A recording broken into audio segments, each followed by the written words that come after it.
তো আমি কি করব ভেবে পাচ্ছিলাম না। সেই জন্য আশেপাশে একটা থানা ছিল, দাসনগর থানা, যেটা হাওড়াতে গেছিলাম, বাঁকড়ার ওখানে ওই জায়গাটি চুরিটা হয়েছে।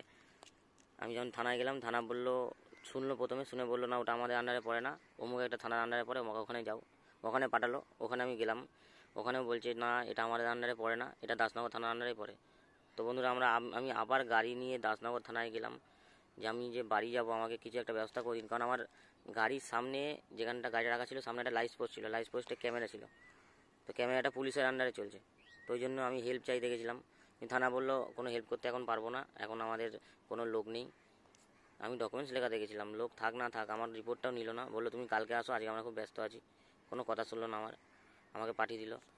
তো যে সার্জেন্টটা ছিলেন তিনি ভালো ছিলেন, তাই তিনি আমাকে তার মোবাইল নাম্বার দিয়েছে, কারণ আমি জিজ্ঞাসা করেছিলাম যে আমি আপনার যে কেস লিখছেন আমি বাড়ি যাবো কীভাবে এখান থেকে, আমাকে তো বাড়িয়ে দেখালে আবার যদি কোনো জায়গায় পুলিশ দাঁড় করিয়ে কাগজ চেক করে যে তোমার গাড়ির ডকুমেন্টস দেখাও, তুমি যে গাড়ি নিয়ে যাচ্ছ, আমি দেখাতে পারবো না, আমার তো চুরি হয়ে গেছে, আমি প্রমাণও দিতে পারবো না।